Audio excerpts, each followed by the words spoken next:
Nihonjin wa taberu mae ni nanto imasu ka?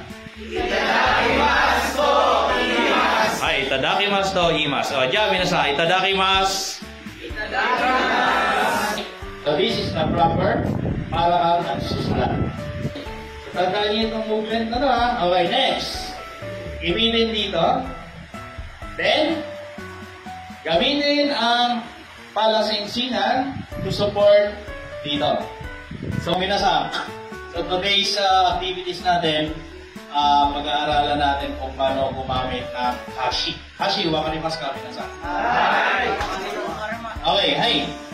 So, ito, hashi, ito yung traditional utensils nila kung ginagamit pagkakain. No? So, meron tatlong uri ng hashi. Chinese, Korean, and Japanese. Bawat country like China, Korea, and Japan, magkakaiba yung gamit nilang hashi. Ito, tawag dito minasang is, yung disposable chopstick natin is waribashi. Waribashi. Ware, yung pinupunit, binabali. Hashi, yung bashi. No? So kaya waribashi. No? So let's talk about first the manner of using chopstick. Okay, so sa table, meron na yung makikita kagaya nito. Tawag dito is hashioki. No? Para siyang bato na maliit, which is siya yung makikita niyo sa lamesa na parang bato na maliit. Pagpapatungan mo ng chopstick pag hindi mo siya ginagamit. At ang pagpatong niya, kung alin yung pampik ng pagkain, siya yung nakahang sa ere. Hashi, oki. Di ba oki mas patong? Hashi, oki. Tawag ka. Okay. Now, additional information with regards sa chopstick. Hindi kayo pwede mag-iraw. Siyempre, personal din. Sinusuko na yan. Di ba? Okay. First manner na dapat ninyo matandaan, alaman, never point your hashi towards to your companion or kasama sa table. Forget wala kang kasama sa table. Never put your hashi na nakaturo sa harap.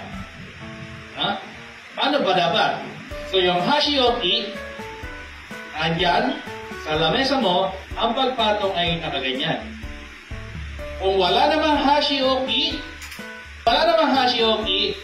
then not all the time naman hawak mo, di ba?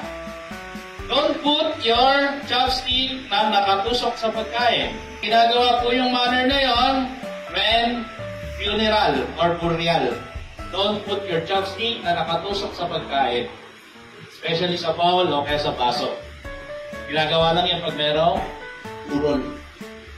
Okay?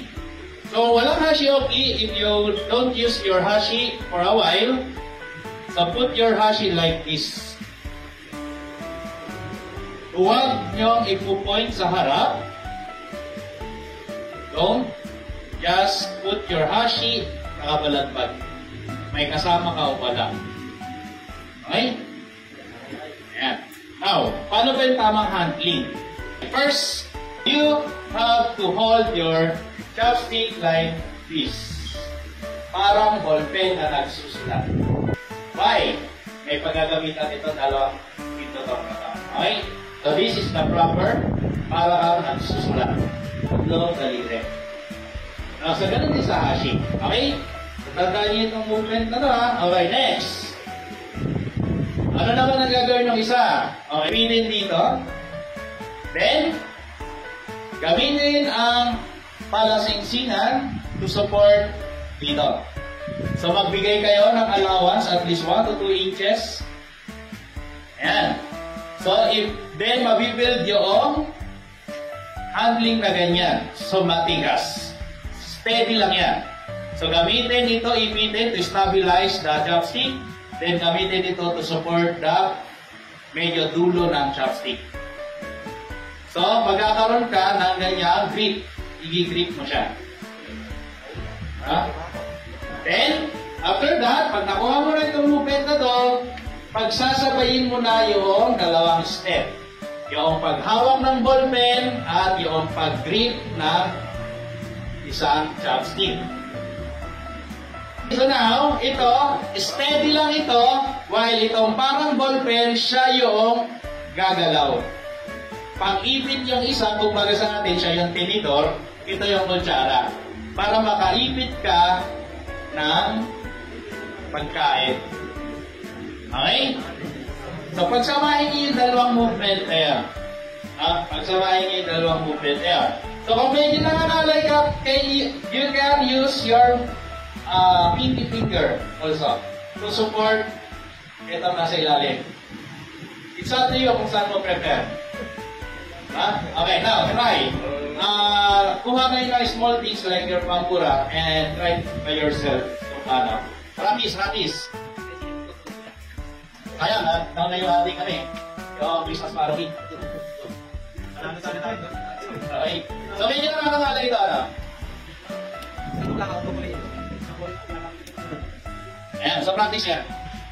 Kung bakit kailangan natin matuto ng chopstick, sa Japan kasi, ito yung pangunahing ginagamit nila pag kumakain. At para masanay na rin nila, kasi nga, pupunta kayo sa Japan, para magamit niya ng tama ang pagkain, gamit ang hashi. Okay? So na meron tayong prepare dito para ma-practice natin ang actual. So you have to, so please make a line. Meron tayong malinis na plato dito and your chopstick gamitin na maayos. So pakilinis yung mga table natin. So tamang sukat lang ha. Tamang practice ha, hindi lamon. Okay.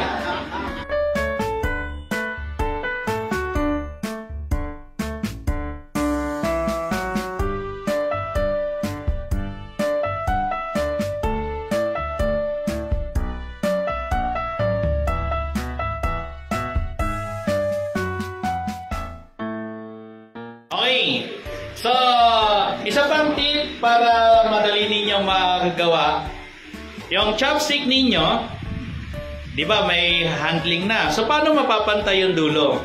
So, try to, ayan, ilalapat ninyo sa isang flat surface. Ilalapat ninyo sa isang flat surface para pumantay ang tip niyang mga yan. Ides ka. Aja, Nihonjin wa taberu mae ni nanto iimasu ka? Nihonjin wa taberu mae ni nanto iimasu ka? Itadakimasu to iimasu. Hai, itadakimasu to iimasu. Oh, ja minasan, itadakimasu. Itadakimasu. Okay, hai, dozo. Okay, so check. Tingnan natin kung nadali ba. Ayan, so sa una, mahirap talaga yan. Minsan, mangangalay ka. So, pero kailangan niya yan.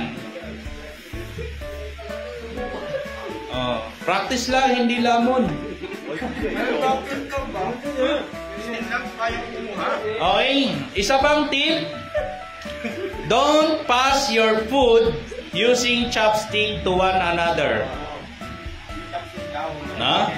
Hindi pwedeng mag-abutan gamit ang dalawang chopstick. For example, ganito. Halimbawa, meron akong hawak, ipapasa ko, halimbawa, karne, kukunin niya, hindi pwede. Wag niyong gagawin. Okay, isa pa minasan, no? So, sa atin, merong mga kakaibang culture na kakaiba din sa Japan. So, sa Japan, you are allowed to lift your plates towards to your mouth. Yan, parang ganyan. Yan, pwede yan. No? Pwede yan. Sa atin, hindi. Gagalitan tayo ng mga nanay natin. Sa Japan, pwede po yun.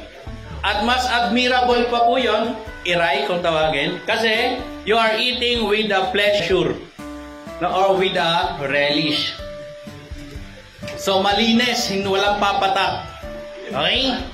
Isa pa ang kakaibang culture pagdating sa pagkain, pwede po yung may sounds while eating. Especially sa noodles. Unlike sa atin. So, pwede po yun. So, iray din po yun. No? Kasi you're eating with relish. Masarap yung kinakain mo. Nasasarapan ka sa kinakain mo. Okay? So, pwede po yun. Okay, so already done, minasan?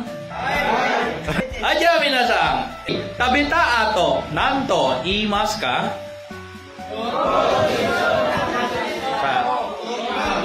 To iimasu. gozaimasu. Aya, minasan, gochiso sama deshita.